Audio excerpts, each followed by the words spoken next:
California Democratic congressman, kind enough to weigh in on all of this.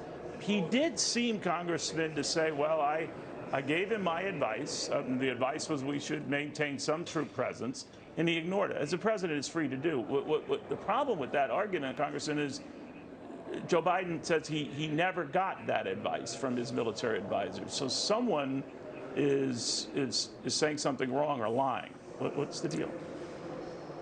Well, I think President Biden has acknowledged that it was his decision ultimately to withdraw. There have been reports that he had to overrule certain generals in making that decision. I think he made the right decision to withdraw.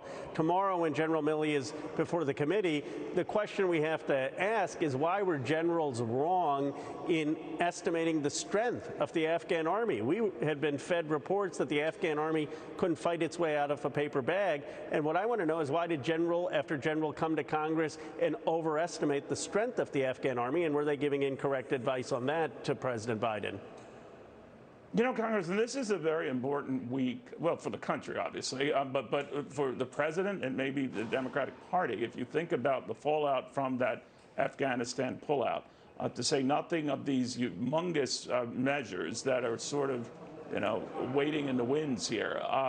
If they don't happen, in other words, let's say the big $3.5 trillion package never comes to pass, or that there are progressives in your party who, rattle, moderates in your party, and the whole thing sinks, is the president in trouble?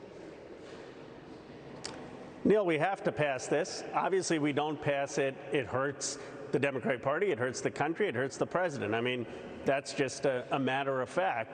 There is large consensus in this morning in the Democratic House caucus on having both the bills pass and negotiating on what the number should be for the Build Back Better bill.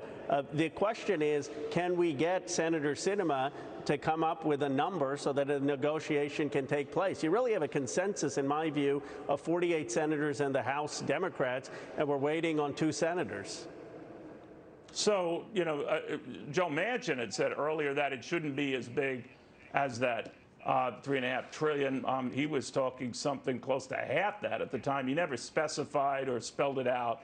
But if it were half that, let's say it's, 1.7, 1.8 trillion, I'm sure it would be the details that would matter to you. But would that turn you off?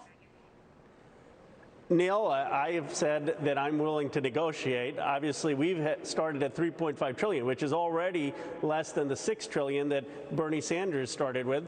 48 senators have agreed on that, but the president has asked Senator Sinema and Senator Manchin for a number, for a framework. So let them first come up with something with priorities, and then we will negotiate. And I've said we need to get behind the president. So if the president has a judgment that this is the best compromise we're going to get, I think you'll find a lot of progressives saying, okay. And I actually think Senator Manchin, who has a great relationship with President Biden, will come along. I think the big variable is Senator Sinema, who hasn't given a number, hasn't given a framework.